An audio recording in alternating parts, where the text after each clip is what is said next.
Hello and welcome to bonus episode number 132 of the Culips English podcast. My name's Andrew. I'm happy to be here with you in 2025. Yeah, it's 2025. Happy New Year. I hope you had a great time celebrating the new year. I sure did. I had a little party with my wife, and it was a fun and exciting way to ring in the new year. If you're new here to Culips, let me explain about our bonus episode series. I just tell you some stories from my everyday life as a Canadian living abroad in Seoul, South Korea, and I hope that by listening to these stories, you will be able to build your fluency and increase your cultural knowledge, grow your vocabulary, and become a clearer and better English communicator. And to celebrate the new year, I have to let you guys know that we are having a New Year's sale. Signing up and becoming a yearly Culips member at the start of the year is the cheapest option for Culips membership that we offer all year, and I think it is just a fantastic deal, a fantastic discount that we offer, and I'd really encourage you, if you've been thinking about becoming a Culips member, to sign up and become a yearly member during our sales period, which will last until January the 15th. If you're a current monthly member, then you can switch over to the yearly membership and save big time as well. As a Culips member, you will be able to join our weekly speaking classes. You will get ad-free audio of all of our lessons. You will get helpful study guides and interactive transcripts for all of our episodes as well, plus much, much more. You'll get quizzes. You will get our member-only series, the Fluency Files. You will be able to join the member-only channel of our Discord server, where you can connect with me very easily and ask me any questions about studying English or learning English that you may have, and more. There are even more benefits and bonuses than I can spend time talking about here at the start of the episode. So check out our website, culips.com, for the full list. And guys, I did a little bit of math here. Our yearly membership is regularly $105, but with the sale applied, then it comes down to about $79. And if you break that down into a monthly fee, then that works out only to about $6.60 a month, which I think is really quite affordable. I would challenge you to find a better value for that, where you get access to hundreds of interesting lessons and helpful study guides and speaking classes and more. Like, it really is just a wonderful value. And of course, we really, really appreciate all of our members for your support. Without our membership community, Culips wouldn't exist. We wouldn't be around. So if one of your goals is to level up your English fluency in 2025, now is the best time to sign up. So just visit the website, culips.com, and you can do that. And I can't wait to welcome you to the Culips member community in 2025. So with that announcement out of the way, it's time to get started with this episode in earnest. And what I'm going to talk about today is my plan for 2025, some of the goals and things that I would like to accomplish in this new year. So let's get started. Here we go. Enjoy. When I was younger, I really enjoyed the new year. Throughout my 20s and 30s, New Year's Day was one of my favorite days of the year. And actually, when I'm thinking about it, that really hasn't changed. I love the new year. It's a great time for a fresh start, for a reset, and for getting our priorities in order. I wish I could have the motivation that I have on January 1st every day of the year. I think if that were the case, I would be just a super ultra productive person. And yeah, I don't know, for whatever reason, New Year's Day is a good boost. It's a good push to get us moving forward with some of the things that we want to accomplish in life. So although that hasn't changed for me, I still love January the 1st as being a real motivator. I would say that I've scaled down the goals that I have for myself each year. Maybe as I get older, I'm starting to be more realistic with how much I can achieve in a year. And I think having a narrower focus about what I do want to achieve can help me to actually achieve some things. Before, I just would set so many New Year's resolutions that it was hard to follow through on all of them.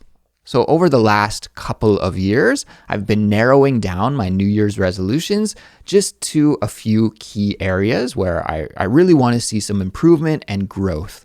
And so that's what I'm going to share here with you today, because I think some of my New Year's resolutions and perhaps some of your New Year's resolutions will actually align and overlap. And it's great that we have this community here at Culips where we all share one similar goal, and that is to improve with our English. In my case, I'm learning Korean as a second language, but I'm right in there with you. I'm learning a difficult second language, and I'm studying hard, working hard, and that's actually what motivates me to a great extent here at Culips is my own language learning journey. I know how difficult it is and how much work and effort it takes, and I want to help you with your language learning journey. So to a great extent, it's weird, but the Korean language is helping me teach the English language. And yeah, this is the flow of inspiration for Culips.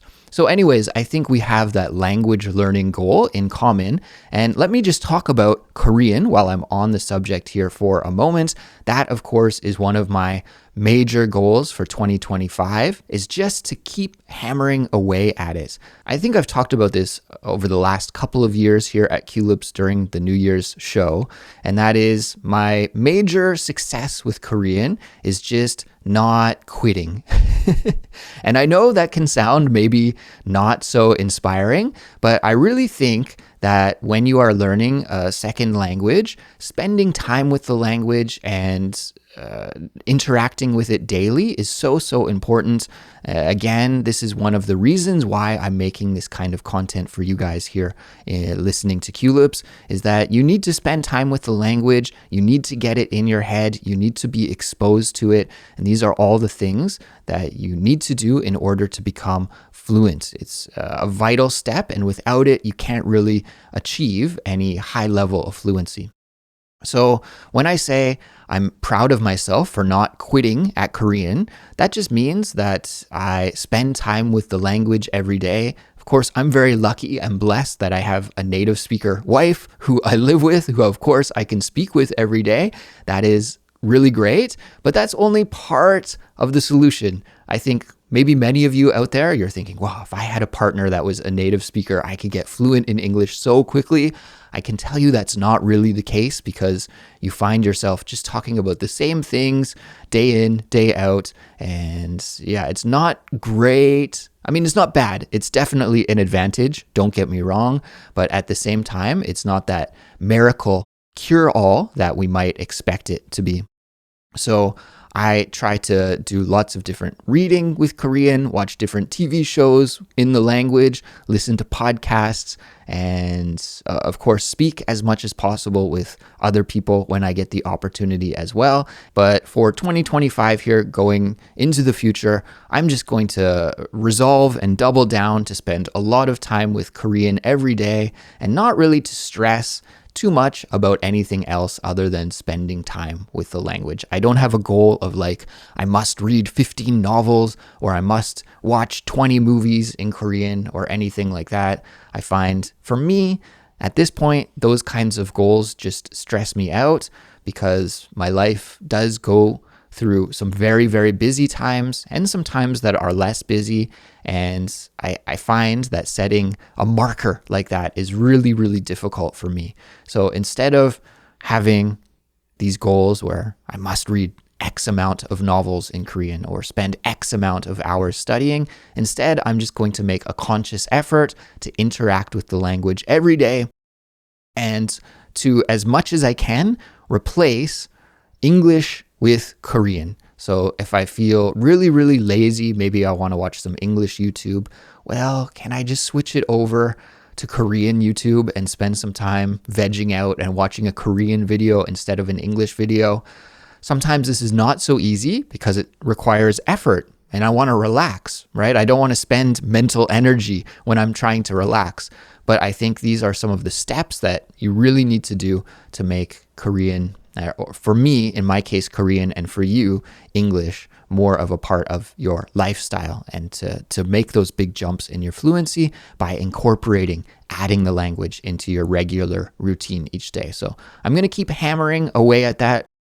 I've set myself a long-term goal with Korean. I'm 40 years old right now at the time of this recording, and I figure that by the time I'm 50 years old, I would like to stop studying Korean actively and move on to another language. I think either French or Japanese is where my heart is and where I would like to spend some time with. So I'm going to spend my 40s really spending time with Korean, actively studying. And I figure after 10 years, if I haven't if I haven't hit the fluency level that I want to, then I probably never will, and I can start spending a little bit of extra time with another language. Who knows? But that's my kind of long-term goal with Korean. So I'm just going to keep hammering away at Korean, and that's one of my main goals for 2025. Speaking of hammering away, let me talk about the other area of my life where I'm very interested in improving, and that is running. If you're a regular listener of Culips, you'll know that I enjoy running. It's my main form of exercise, and it's one of my hobbies. And I run maybe a marathon or 2 marathons a year. Over the last couple of years, that has been the case at least. And usually a couple of smaller races as well, maybe a half marathon or a 10K. And so I enjoy running for exercise and for the competitive nature of it, competing mostly against myself, but as a very competitive person, sometimes during a race, passing other runners as well feels very good. It's really motivating for me. And at the 2024 Seoul Marathon, I was finally able to beat my long-time goal of completing a marathon in under 3 hours. And for 2025, I want to bring that time down just a little bit to 2 hours and 55 minutes. So completing a marathon as a sub 2:55, I think that's my goal for 2025. I'll have to bring my time down just by about a minute and a half. So I don't think that's unrealistic. Of course, as a 40-year-old guy, I'm past my athletic prime, unfortunately. And so I think there's a limit to how fast I can go, but I want to find where is that limit. I want to try and do my best. And again, it's one of these things where the more time you can invest into it, the bigger results you can get. I think running and language learning are similar in that regard. But time is always the issue. And how can I find those extra hours?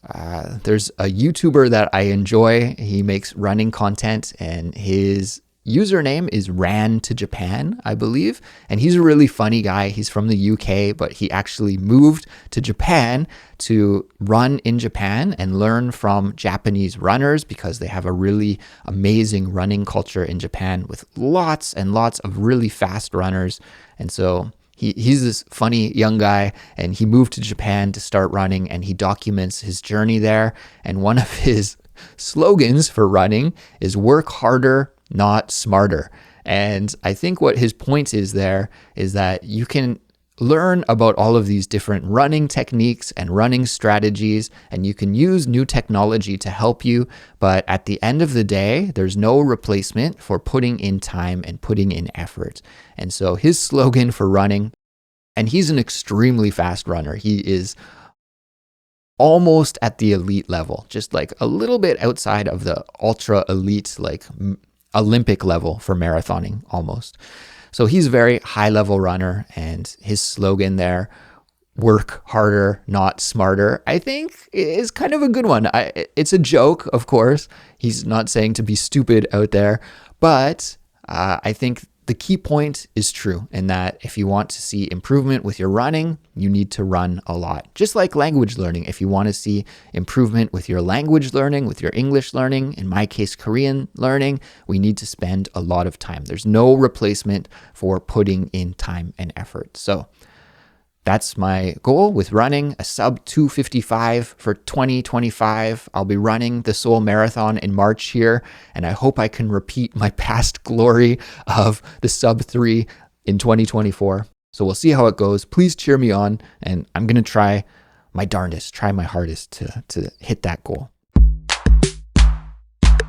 All right, what else? Let's talk about Culips goals, because this is another area of my life that really involves you as a member of the Culips community and as a listener to the Culips podcast. So we have tons of goals. I expect 2025 to be a really huge year for us. We've been putting in a lot of effort behind the scenes, and I hope that I'll have some announcements that I can make about this soon. But there are some huge changes happening here at Culips that I think are going to be really great for everyone who learns English with Culips. It's going to be a gigantic step forward in how we do things at Culips and how you will be learning English with us. I think it's just going to get better and better and better. And I'm working hard to make it better and better and better for everyone. So some of the things, I made a list here of some of the things that we want to do for 2025.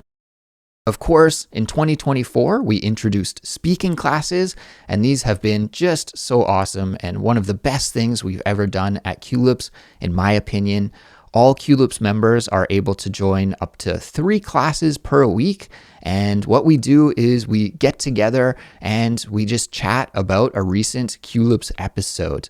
And so this has been just so fun. We have Culips members from all around the world.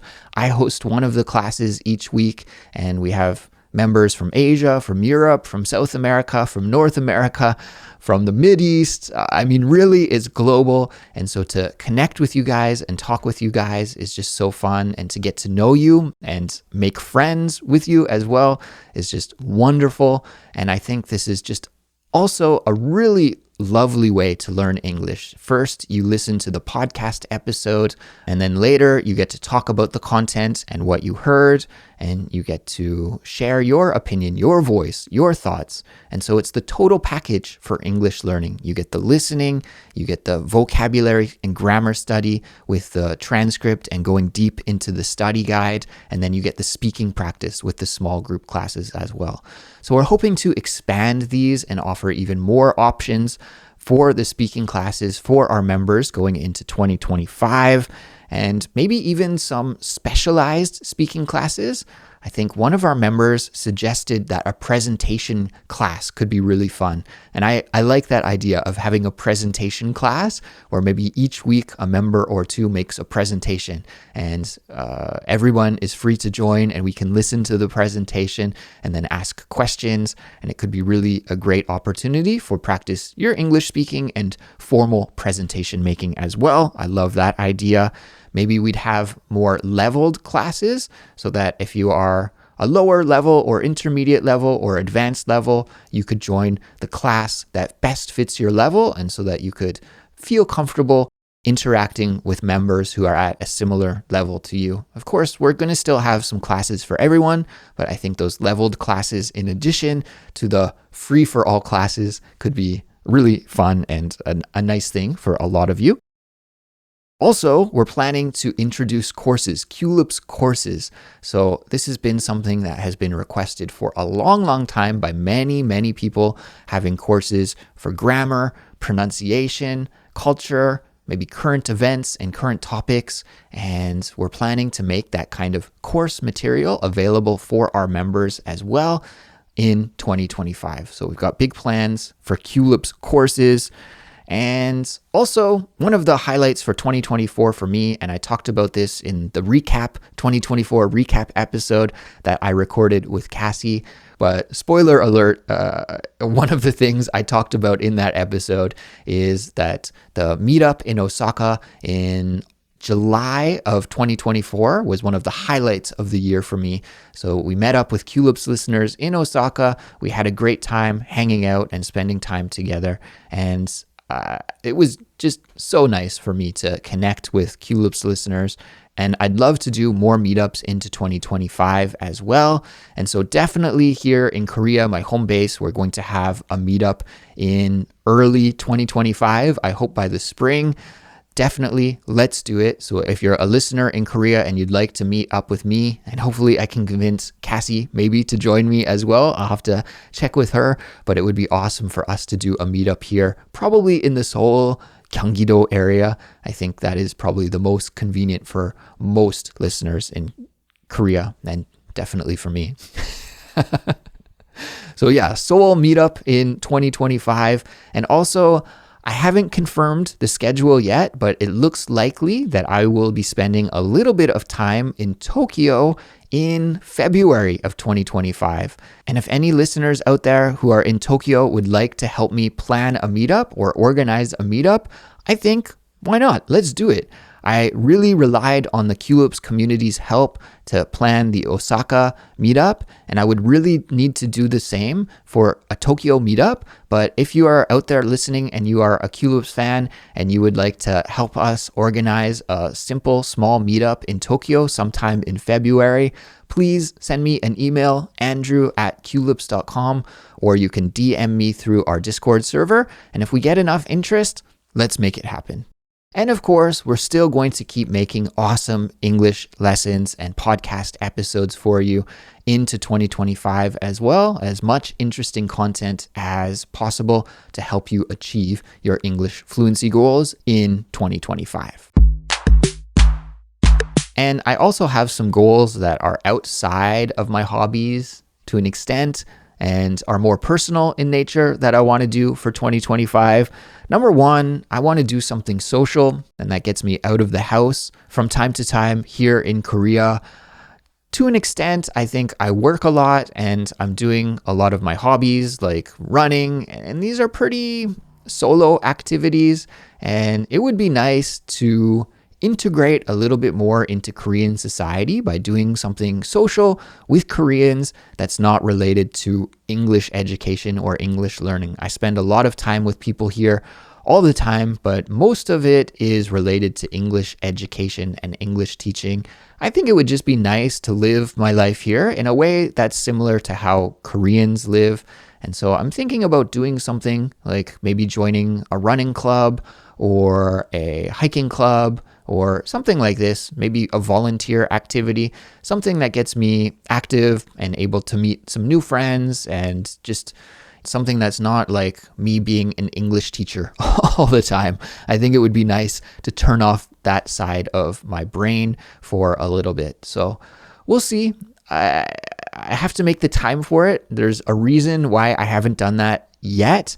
I've been thinking about doing this for years and years and years, and it's just hard to find time in my schedule. So I'm going to try and make more of an active effort in 2025 to free up some time for these kinds of activities. I think it would just be good for my mental well-being, my physical well-being, and living life as an immigrant here in Korea. I think that's an important step to do as well. So I'm going to try and do that.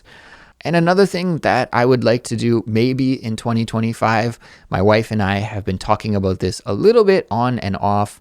And yeah, the first thing that we want to do is maybe get a car.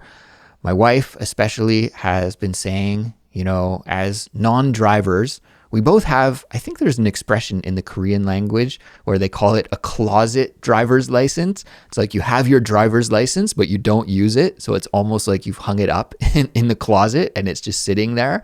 My wife and I, we both have these closet driver's licenses where we're licensed to drive, but we don't have a car. And public transportation in Seoul is just really, really convenient. So it's not been something that's necessary for us. But we've been talking about the older we get, now we're in our 40s, if we keep pushing this off and pushing this off, it just gets harder to get into driving again. And if you remember, not too long ago, I had a running injury where I injured my knee and I had to hobble around the city. My wife and I were talking about at that point, thankfully, it was just a very minor injury and it healed quickly. But what if it was something more serious? What if I broke my back or something and I needed a car? I need my wife to drive me around to the hospital or something.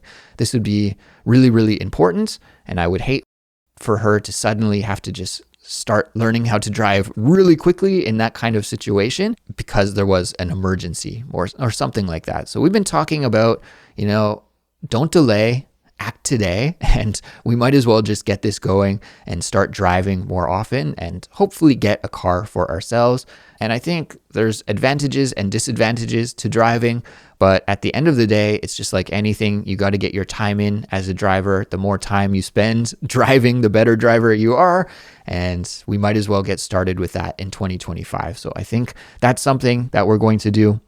And we've been also talking, maybe me talking a little bit more than my wife, I'm not sure, but I would love to get another dog. We lost our dog Pinky about a year and a half ago, and it was a huge loss for us. We really miss him a lot, but I really enjoyed having a dog when we had our sweet Pinky boy, and I would love to get another one.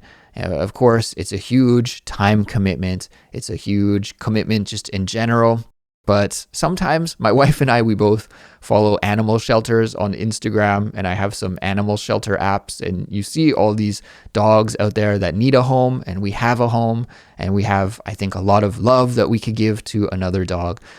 So we'll see. We'll see if it happens, but I think it would be awesome to get another dog in 2025. So we'll see. I'm not sure what the future will hold, but I'd love to get another dog sooner than later. So those are my goals for 2025. I'm going to try my best to achieve them and to stay on track. I said at the start of the episode that I wasn't going to set too many goals, but kind of in retrospect, I guess I do have a lot of things I want to achieve in 2025, but I think they're all doable. And now that we're at the end of the episode, it's time for me to share this week's completion code with you. And simply what I'd like you to do for this week's completion code is just tell me about your New Year's resolution, your New Year's goal for 2025. Share that in a comment on our Instagram or our Discord server or our YouTube page, and that will signal to me and our entire Culips community that you listened all the way to the end of this episode, that you completed it, that you did it. And of course, great job for doing that. Thank you for spending some time with me learning English this week and this year. I hope going into 2025, you'll be here with me. Of course, I'll be here each and every week to help you with your English learning journey. So yeah, share your New Year's resolutions with me and our community. I can't wait to hear what your goals for 2025 are. So that's it for me for this week, everyone. Please take care. Have a great week of English learning up ahead. And don't forget about our New Year sale happening until the 15th of January. It's the cheapest and best time to sign up and become a Culips member. All right, talk to you next time. Bye-bye.